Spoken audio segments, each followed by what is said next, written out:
साथियों नमस्कार, मैं librarian Hitendra Chaudhary career classes के इस डिजिटल प्लेटफॉर्म में आपका हार्दिक स्वागत और अभिनंदन करता हूं। साथियों जैसा कि आप लोगों को पता है कि हमारी जो क्लासेज हैं ये क्लासेज यूट्यूब पर जो चल रही हैं यूनिट वाइज हम इसके एमसीक्यू चला रहे हैं।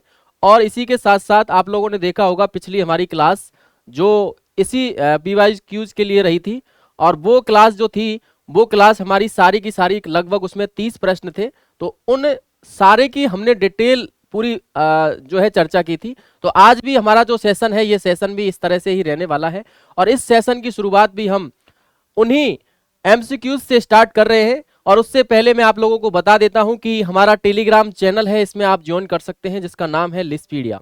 तो इस टेलीग्राम चैनल को ज्वाइन आप लोग कर सकते हैं, और हमारा जो एप्लीकेशन है वो कैरियर क्लासेज जयपुर इस नाम से हमारा एप्लीकेशन है। तो आप आज ही जो एप्लीकेशन है वो डाउनलोड कर सकते हैं। तो हमारी जो क्लास है इस क्लास की शुरुआत हम लोग करते हैं।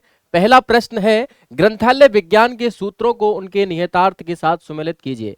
हम आपका समय जो है खराब ना करते हुए सीधे प्रश्न की ओर चलते हैं। और हमारा जो पहला प्रश्न है ये प्रश्न है कि जो हमारे लाइब्रेरी साइंस के 5 लॉज हैं, 5 लॉज की बात चल रही है, तो 5 लॉज जो है 5 लॉज ऑफ लाइब्रेरी साइंस, जिनका नाम आपने बहुत अच्छे से सुना होगा कि 5 लॉज ऑफ लाइब्रेरी साइंस जो हमारे डॉक्टर एस.आर. रंगनाथन है उनकी पहली पुस्तक हुआ करती थी। और उस पुस्तक का जो प्रकाशन है वो 1928 में किया गया था, और 1931 में ये जो है पुस्तक प्रकाशित की गई थी। तो डॉक्टर एस.आर. रंगनाथन के द्वारा 5 लॉज ऑफ लाइब्रेरी साइंस दिए गए थे। तो यहां पर आपसे पूछा गया है कि कौन सी स्थिति किस लॉ को फॉलो करती है, ये आपसे प्रश्न पूछा गया है। तो आप लोग जल्दी से ये प्रश्न देख लीजिए कि इसमें सबसे पहले हम बात करें कि पुस्तकालय की स्थिति, जो लाइब्रेरी की लोकेशन होती है वो कौन से लॉ को फॉलो करती है, ये प्रश्न आप लोगों से पूछा गया है। तो यहां पर देखिए पुस्तकालय की जो स्थिति है कौन से लॉ को फॉलो करती है, ये प्रश्न आप लोगों से पूछा गया है। ठीक है, तो इसमें बात करते हैं स्थिति लोकेशन की। जो लाइब्रेरी की जो लोकेशन होती है हमेशा फर्स्ट लॉ को फॉलो करती है। याद रखना, पहले प्रथम लॉ को फॉलो करती है लाइब्रेरी की स्थिति। आप लोगों को पता होगा कि जैसे हमारे पास कोई भी एकेडमिक इंस्टीट्यूट है तो उसमें लाइब्रेरी जो होती है, लाइब्रेरी कहाँ होती है, मिडिल में होती है, बीच में होती है, ताकि सारे क्लासरूम यहाँ से आके इससे कनेक्ट हो सके हैं, कोई भी टीचर यहाँ पर आके कनेक्ट हो सके, कोई भी स्टूडेंट आके यहाँ पर इस लाइब्रेरी से कनेक्ट हो सके। इसलिए हम क्या करते हैं कि जो लाइब्रेरी होती है इसको बिल्कुल संस्था के बीचों बीच बनाते हैं।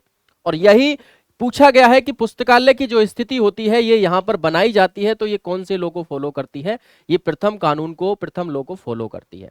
क्लियर है। इसी के साथ साथ राज्य का दायित्व, हम लोगों ने आप लोगों को जब पूरा 5 लॉज ऑफ लाइब्रेरी साइंस जब पढ़ाया था, मैंने आप लोगों को ये पूरा की पूरा टॉपिक जब करवाया था, तो इस टॉपिक में मैंने आपको बताया था कि यदि कभी भी दायित्व की बात आ जाए, चाहे वो कर्मचारी का दायित्व हो, चाहे वो पाठक का दायित्व हो, या कोई राज्य सरकार का दायित्व हो, अगर दायित्व की बात आ जाती है तो वो सेकंड लॉ को फॉलो करता है। प्रत्येक पाठक को उसकी पुस्तक मिले, तो दूसरा कानून है प्रत्येक पाठक को उसकी पुस्तक मिले। और राज्य सरकार का जो दायित्व है उस दायित्व को अगर राज्य सरकार निभाती है तो पूरे के पूरे जो पाठक हैं उनको उनकी क्या मिल जाती है, पुस्तक उनकी मिल जाती है। एक है इसका प्रचार, और प्रचार के साथ में प्रसार भी होता है। ठीक है, प्रचार और प्रसार। तो प्रचार और प्रसार कौन से लॉ को फॉलो करते हैं, तो प्रचार और प्रसार फॉलो करते हैं तीसरे कानून को। ठीक है, पुस्तकालय स्टाफ की शक्तियां, पुस्तकालय स्टाफ की शक्तियां ये जो फॉलो करता है ये करता है 5वें कानून को। तो ऐसे करके इसकी मैचिंग हम लोग करते हैं। तो पहले में होती है प्रथम, तो यहां पर पहले में देखिए 4 नंबर, और दूसरे में है 1 नंबर, 4 नंबर 1 नंबर। तो आपका ऑप्शन जो है बी राइट है। ठीक है, ऑप्शन बी आप लोगों का राइट है। इसमें हम लोगों से 5 लॉज ऑफ लाइब्रेरी साइंस में ये पूछा गया है कि कौन सी क्लास, कौन सा यहाँ पर जो इसकी स्थिति है कौन से लॉ को फॉलो कर रही है। क्लियर है। अगला प्रश्न की ओर चलते हैं। निम्नलिखित पुस्तकालयों को उनके स्थापित होने के वर्षानुक्रम व्यवस्थित कीजिए, जिसमें हम लोगों को 4 लाइब्रेरी है, चारों लाइब्रेरियों का नाम यहाँ पे दे रखा है। इनको हमको जैसे जैसे इनकी स्थापना हुई थी उस क्रम में हम लोगों को व्यवस्थित करना है। ये प्रश्न आप लोगों से पूछा गया है। तो आप लोग इसका जल्दी से मुझे जवाब दे दीजिए कि किस तरीके से इसमें हम लोग इसको अरेंज करेंगे। आपको पता है कि एशियाटिक सोसाइटी लाइब्रेरी जो है वो स्थित है कहाँ पे, बॉम्बे में। दूसरा प्रश्न है हमारा कोनेमेरा पब्लिक लाइब्रेरी, और कोनेमेरा पब्लिक लाइब्रेरी जो है वो कहां पर है, मद्रास में स्थित है। तीसरा है दिल्ली पब्लिक लाइब्रेरी, तो दिल्ली पब्लिक लाइब्रेरी कहां पर स्थित है, दिल्ली में है। और नेशनल लाइब्रेरी ऑफ इंडिया, ये लाइब्रेरी कहां पर स्थित है, कोलकाता में स्थित है। ठीक है। तो इसकी लोकेशन हो गई कि कहां पे इसका हेडक्वार्टर है। यहां पर पूछा क्या गया है कि क्रम, जो इनकी ईयर है, जो इनकी स्थापना वर्ष है, वो हमें अरेंज करनी है। अब अरेंज करने के लिए क्या करना होगा, अरेंज करने के लिए हमको इन चारों की डेट याद होनी चाहिए। इससे पहले मैं आपको जानकारी के लिए बता देता हूं कि ये जो चारों की चारों लाइब्रेरी है, ये चारों लाइब्रेरी डिपोजिटरी लाइब्रेरी कही जाती है। चारों लाइब्रेरी जो है डिपोजिटरी लाइब्रेरी कही जाती हैं। और डिपोजिटरी लाइब्रेरी क्या होती है, एक एक्ट आया था जिसका नाम था डिलीवरी ऑफ बुक एक्ट।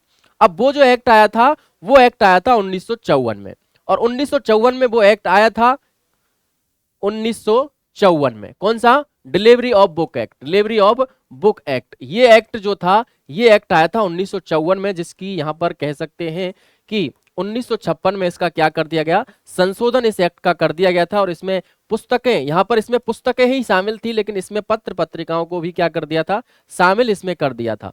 तो उस ही एक्ट के तहत ये चारों की चारों लाइब्रेरी जो है डिपोजिटरी लाइब्रेरी कही जाती हैं। अब डिपोजिटरी लाइब्रेरी का क्या मतलब होता है, डिपोजिटरी लाइब्रेरी का मतलब यह होता है कि जैसे कोई भी लाइब्रेरी हो, उस लाइब्रेरी में जो भी लेखक हो, एक अपनी पुस्तक की प्रति इन लाइब्रेरियों में चारों में पहुंचाने का कार्य करता है। यदि मान लीजिए जैसे हमारी किताब है जिसका नाम है लिस्पीडिया, तो लिस्पीडिया नाम की जो किताब है, यदि हमारी जो किताब प्रिंट होके आई, तो हम लोग इन चारों लाइब्रेरियों को ये किताब पहुंचाने का काम करेंगे।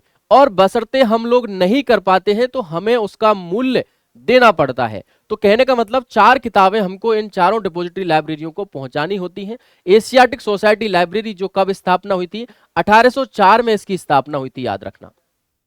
दूसरा है कौन है मेरा पब्लिक लाइब्रेरी, तो ये जो पब्लिक लाइब्रेरी है इसकी स्थापना हुई थी कब, 1890 में इसकी स्थापना हुई थी।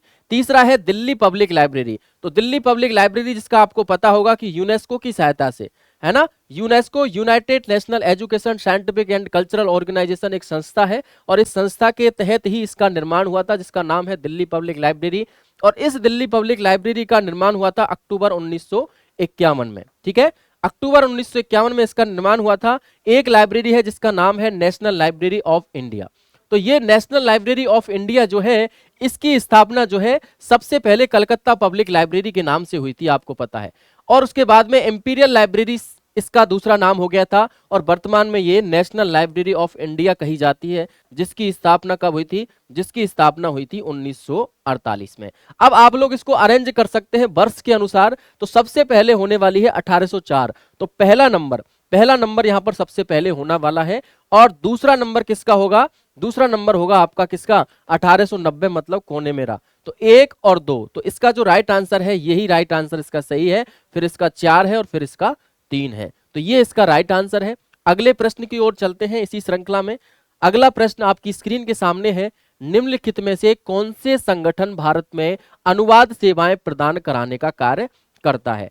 जैसा कि मैंने पिछली क्लास में भी ये जो प्रश्न है ये बताया था, जिसमें मैंने आप लोगों को बताया था कि भाई एक संस्थाएं होती हैं, कुछ संस्थाएं ऐसी होती हैं जो हमें अनुवाद करने का काम करती हैं।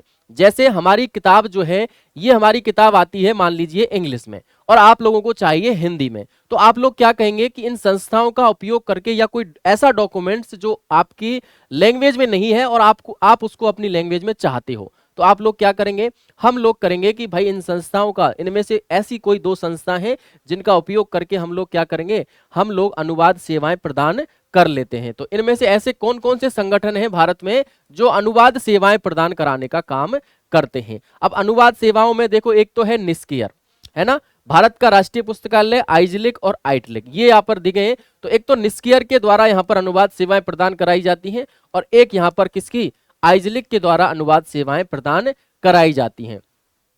अब इसमें हम बात करें निस्कियर की, तो आप लोगों को पता होगा कि निस्कियर का जो नाम है अब वर्तमान में क्या हो गया है, निस्पर इसका नाम हो गया है, ठीक है। निस्कियर प्लस निस्टार मिलके क्या बन गया है, निस्पर ए बन गया है, ठीक है ना। ये आप लोगों को याद रखना है, बहुत ही इंपॉर्टेंट सवाल बनता है।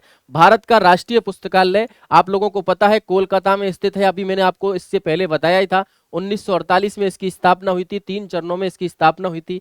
एक है IASLIC, Indian association of special library information centre, आप लोगों को पता होगा 1955 में इसकी स्थापना हुई थी, है ना। एक है आइटलिक, ये जो है teachers library and information science, तो ये जो है 1969 में इसकी स्थापना हुई थी, पंजाब पटियाला में ये स्थित है। तो कहने का मतलब इन चारों ऑप्शनों की तो ये कहानी है, लेकिन यहाँ पर आंसर जो है राइट आपका 1 और 3 इसका राइट आंसर है, और 1 और 3 किसमें है, ये ऑप्शन डी में यहाँ पर स्थित है। ठीक है, अब अगले प्रश्न की ओर चलते हैं। इसी प्रश्न के बाद देखो, पब्लिक लाइब्रेरी एसोसिएशन किसका अनुभाग है, ये सब आप लोगों को आंसर इसका देना है। जल्दी से मुझे इसका आंसर आप लोग दे दीजिए कि पब्लिक लाइब्रेरी, जिसको शॉर्ट में हम बोलते हैं पीएलए, मैंने आप लोगों को एक एसोसिएशन पढ़ाया था। ठीक है, एप्लीकेशन की जो भी हमारी क्लासेज रही थी उसमें एक मैंने एसोसिएशन पढ़ाया था, जिसमें मैंने आप लोगों को बताया था कि एक अमेरिकन लाइब्रेरी एसोसिएशन है। कौन सा एसोसिएशन है, एएलए। तो अमेरिकन लाइब्रेरी एसोसिएशन के कितने अनुभाग हैं, 11 अनुभाग हैं, और 11 अनुभाग में से एक अनुभाग है जिसका नाम है पीएलए, जिसको हम बोलते हैं public library association. American library association का आप लोगों ने देखा था कि 1876 में इसका क्या हुआ था, निर्माण हुआ था। मेलविन डेवी के सहयोग से इसका निर्माण हुआ था। एक एसोसिएशन है अपना Indian library association. Indian library association का आप लोगों को खूब अच्छे से पता है कि भाई सितंबर 1933 में इसका क्या हुआ था, निर्माण इसका हुआ था। एक आपने देखा कि international federation of library association and institute नाम से एक है, जिसका 1927 में जिसकी स्थापना की गई थी। आइजलेक की अभी आपने देख ली थी कि 1955 में इस आइजलेक की स्थापना की गई थी। तो कहने का मतलब यहाँ पर जो प्रश्न पूछा गया है, ये प्रश्न हमसे सिर्फ यही पूछा गया है कि public library association, public library जो एसोसिएशन है किसका अनुभाग है, तो एएलए का अनुभाग है, जिसके 11 अनुभाग के नाम है। तो 11 में से एक अनुभाग है जिसका नाम है पीएलए। ये आपसे प्रश्न आपको पूछा गया है। ठीक है ना, अगला प्रश्न यहाँ पे इसका आंसर आप लोग दे दीजिए कि जो बीपो है, वर्ल्ड इंटेलेक्चुअल प्रॉपर्टी ऑर्गेनाइजेशन, एक अकेडमी है।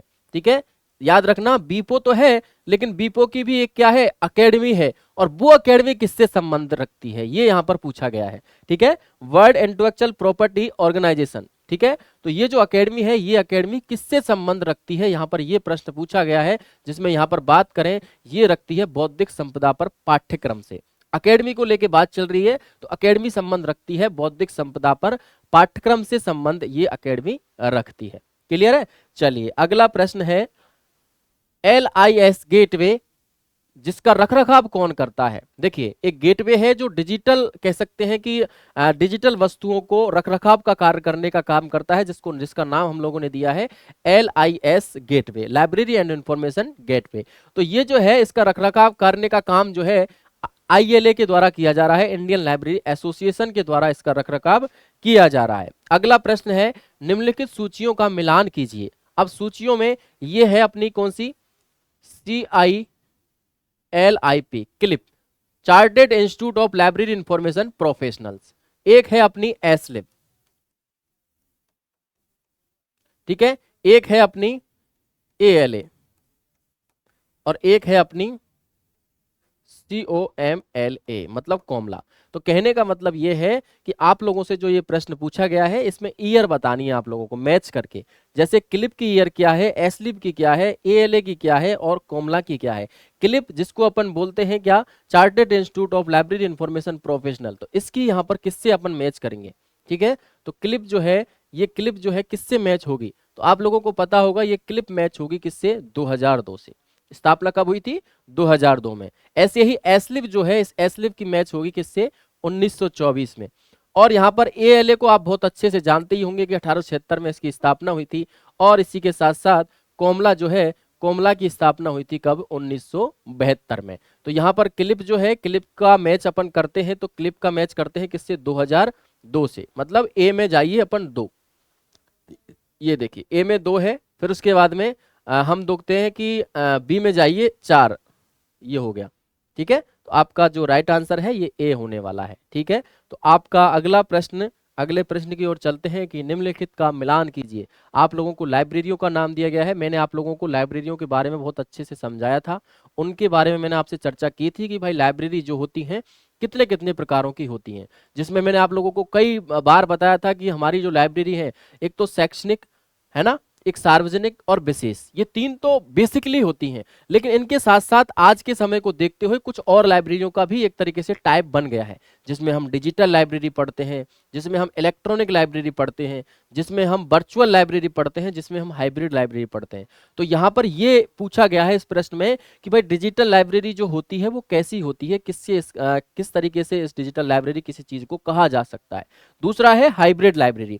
तो हाइब्रिड लाइब्रेरी जो है उसका यहाँ पर क्या अर्थ है, तो देखिए सबसे पहले तो आप यहाँ पर इनको एक बार हटा दीजिए, क्योंकि ये एक स्क्रीन में नहीं आ पाया था, इसलिए दो में मैंने सेट किया है। देखो इस तरीके से दो में इसको सेट किया है।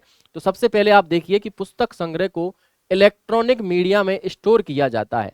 यदि हमारे पास कोई भी कलेक्शन होता है लाइब्रेरी में तो उसको किस में सेट किया जाता है, इलेक्ट्रॉनिक मीडिया में स्टोर किया जाता है और उसे कंप्यूटरों के जरिए अभिगम किया जाता है। इलेक्ट्रॉनिक मीडिया में क्या किया अपन ने, इसको स्टोर किया और कंप्यूटरों के जरिए अभिगम करते हैं इसको। तो ऐसी लाइब्रेरी कौन सी लाइब्रेरी कही जाती है।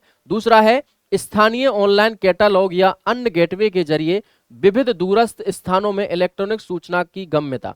तो स्थानीय में जहां पर ऑनलाइन की यहाँ पर बात आ गई ना, तो ऑनलाइन की बात आ गई तो ये कौन सी लाइब्रेरी होगी, ये वर्चुअल लाइब्रेरी होगी। कौन सी होगी, वर्चुअल लाइब्रेरी यहाँ पर होगी। तो वर्चुअल लाइब्रेरी की बात यहाँ पर कही गई है और ये बात कही गई है किसकी, यहाँ पर इलेक्ट्रॉनिक लाइब्रेरी की।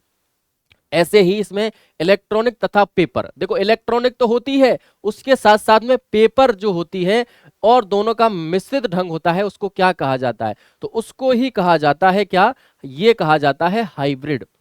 ठीक है, ये इलेक्ट्रॉनिक होती है, याद रखना इलेक्ट्रॉनिक होती है, ये इलेक्ट्रॉनिक होती है और इसी के साथ साथ ये जो होती है ये होती है कौन सी, पेपर के साथ साथ यहाँ पर इलेक्ट्रॉनिक, तो ये होती है कौन सी, हाइब्रिड। कौन सी होती है, हाइब्रिड लाइब्रेरी ये होती है। और इलेक्ट्रॉनिक संसाधनों का संकलन जो डिजिटल वस्तुओं से व्यवस्थित रूप में संगठित किया जाता है, तो ये कौन सी होती है, ये लाइब्रेरी होती है हमारी डिजिटल लाइब्रेरी। ठीक है, तो एक का जो है, एक का मैच करेंगे अपन किसके साथ, एक का मैच करेंगे किसके साथ, यहाँ पर 4 के साथ। तो देखिए एक का मैच किसके साथ हो रहा है, 4 के साथ।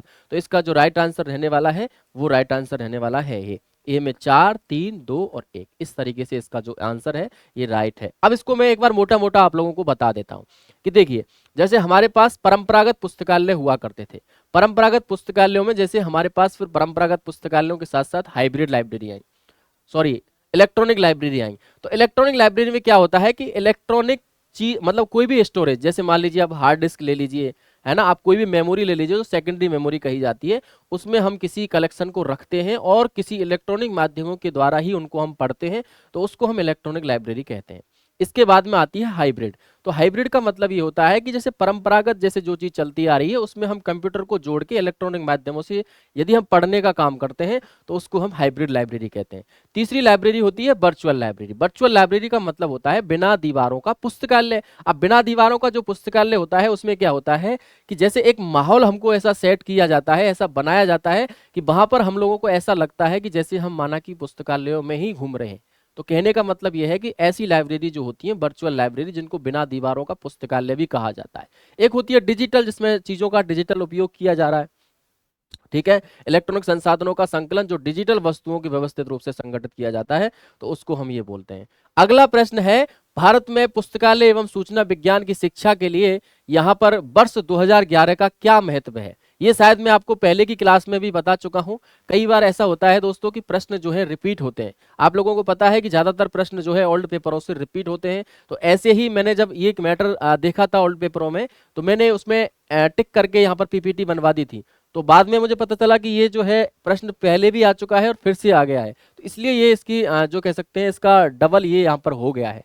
तो भारत में पुस्तकालय एवं सूचना विज्ञान शिक्षा, ठीक है, किसके लिए, एजुकेशन के लिए, किसमें, library and information science. Library and information science में अपनी एजुकेशन के लिए बात करें तो 2011 का क्या महत्व है। तो 2011 का महत्व जितना है वो आप लोगों को मैंने पिछली क्लास में भी बताया था, लेकिन मैं फिर भी बता देता हूं कि वर्ष बात है 1910 की। 1910 में एक व्यक्ति हुआ करते थे जिनका नाम था W.A. बॉर्डन। क्या नाम हुआ करता था, W.A. बॉर्डन नाम के व्यक्ति हुआ करते थे, जो बुलाए थे किसने, महाराजा सियाजी राव गायकवाड़ तृतीय के द्वारा। सियाजी राव गायकवाड़ तृतीय के द्वारा ये बुलाए गए थे और ये बुलाए गए थे। उसके बाद में 1911 में क्या किया था, 1911 में लाइब्रेरी एंड इंफॉर्मेशन साइंस की क्या कर दी थी, शिक्षा की शुरुआत यहाँ पे कर दी थी। तो ये शिक्षा की शुरुआत यहाँ से हो गई थी, इसलिए इसको 100 वर्ष यहाँ पे पूरे हो गए, और 100 वर्ष पूरे होने पर ही इसको क्या कहा जाता है, शताब्दी वर्ष कहा जाता है। ठीक है, 10 वर्ष पूरे होने पर दशाब्दी कहा जाता है, ऐसे ही 100 वर्ष पूरे होने पर शताब्दी इसको कहा जाता है। तो 2011 का क्या महत्व है कि शताब्दी महोत्सव यहाँ पर मनाया गया था। क्लियर है। चलिए, भारत में 9000 पुस्तकालयों को अवधारणा के साथ कौन सा संगठन जो है, जो 1000 करोड़ की योजना की शुरुआत जिसने की थी, जिसमें भारत का राष्ट्रीय पुस्तकालय है, राष्ट्रीय पुस्तकालय मिशन है, इनफिलिप नेट है और RRRLF है। तो इनफिलिप नेट तो देखो दोस्तों एक नेटवर्क है, ठीक है। इनफिलिप नेट जिसको इंफॉर्मेशन लाइब्रेरी नेटवर्क कहते हैं, 1991 में इसकी शुरुआत हुई थी, और 1991 में शुरुआत होने के साथ साथ इस इनफिलिप नेट का हम लोग तीसरी यूनिट में पूरा डिटेल के साथ चर्चा करने वाले हैं। जब तीसरी यूनिट पढ़ेंगे तो हम लोग देखते हैं कि वहां पर इनफिलिप नेट को लेके कई सारी ऐसी योजनाएं हैं जो वर्तमान अभी 2024 तक आई हैं। ठीक है, 2024 तक एक योजना आई थी जिसका नाम था शेरनी। क्या नाम था, शेरनी। ये जो योजना है ये किसके लिए आई थी, है ना, ये जो योजना है शेरनी, और ये आई थी मार्च 2024 में। कब आई थी, मार्च 2024 में। थोड़ा सा टॉपिक से मैं हट रहा हूं, इसका कारण यह है कि ये यूजीसी नेट में प्रश्न पूछ लिया गया है शेरनी, और ये जो है मैं आप लोगों के लिए लिस्पीडिया नाम की जो किताब होती है उस किताब में करंट अफेयर्स का जो मैटर है उसमें मैं पहले ही ये चीज लिख चुका था, और ये लिखने के बाद में ये अब आया है एग्जाम में, जो अभी हाल ही में 3 सितंबर को एग्जाम हुआ है। ठीक है, तो उसमें ये पूछा गया है, इसलिए मैं आप लोगों से बार बार ये रिक्वेस्ट करता हूं कि आप लोग जो है करंट अफेयर्स को जरूर पढ़ के जाएं। हमारे लाइब्रेरी साइंस के अंदर कहाँ कहाँ कॉन्फ्रेंस हो रही है, कौन कौन सी जगह पर इस तरीके की चीजें या नए नए ऐसे आयाम कहाँ पे हो रहे हैं जहाँ पे कह सकते हैं कि लाइब्रेरी साइंस से रिलेटेड कुछ भी अगर हो रहा है तो वो एग्जाम में पूछ लिया जाता है। आप लोगों के सामने उदाहरण था कॉलेज लाइब्रेरियन का पेपर, जिसमें लगभग कह सकते हैं कि 12 प्रश्न जो है करंट अफेयर्स के पूछे गए थे, और सबसे बड़ी बात यह थी कि वो 12 की 12 प्रश्न तो जो थे हमारी लिस्पीडिया किताब में मिले थे, और लिस्पीडिया का सबसे पहले करंट अफेयर्स ही दिया गया है, उसमें 2 पेज दिए गए हैं, दोनों पेजों में से प्रश्न आए थे, है ना। आप नहीं मानो तो आप मैच करके देख लेना। और ये ऐसा नहीं है कि वो पेपर होने के बाद किताब आई है, वो किताब पेपर से तो 6 महीने पहले आ चुकी थी। हमेशा हम उसको अपडेट करते हैं और अपडेट के साथ हम उस किताब को लेके आते हैं।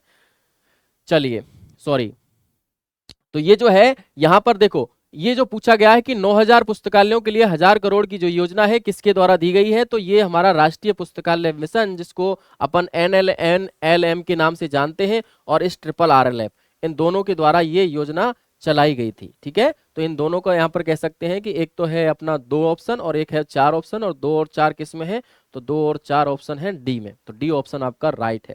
क्लियर है।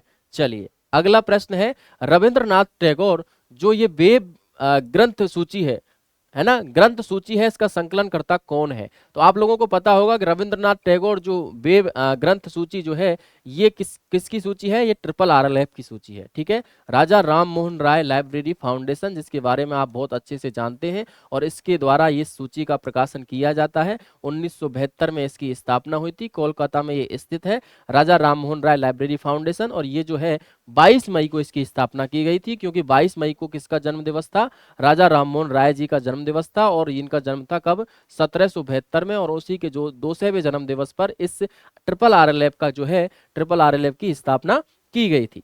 ठीक है, अगला प्रश्न है, निम्नलिखित का मिलान कीजिए। ये जो है आप लोगों को मिलान इसका करना है, जिसमें हम लोग पाठ्य चर्चा विकास समिति के बारे में करते हैं, जिसमें हम पाठ्य चर्चा विकास समिति में एक तो PN कोला की थी और एक थी अपनी किसकी CR करी सिद्धपा की थी। तो दोनों की यहाँ पर पाठ्यक्रम समिति, और एक पुस्तकालय पर कार्यकारिणी समूह, और बड़ौदा में पुस्तकालय आंदोलन। तो आप लोगों को पता होगा, मैंने अभी थोड़ी देर पहले ही बताया था, बड़ौदा में पुस्तकालय आंदोलन की शुरुआत कब हुई थी, 1910 में हुई थी। दूसरा है पुस्तकालयों के लिए कार्यकारिणी समूह, जिसको अपन वर्किंग ग्रुप कहते हैं, तो वर्किंग ग्रुप जो है वो इसकी शुरुआत हुई थी 1964 में। तो आप लोग इन 2 के आधार पर ही इनके मैच कर सकते हैं। जैसे डी में तो क्या है, डी में तो 3 है, और सी में क्या है, सी में 4 है।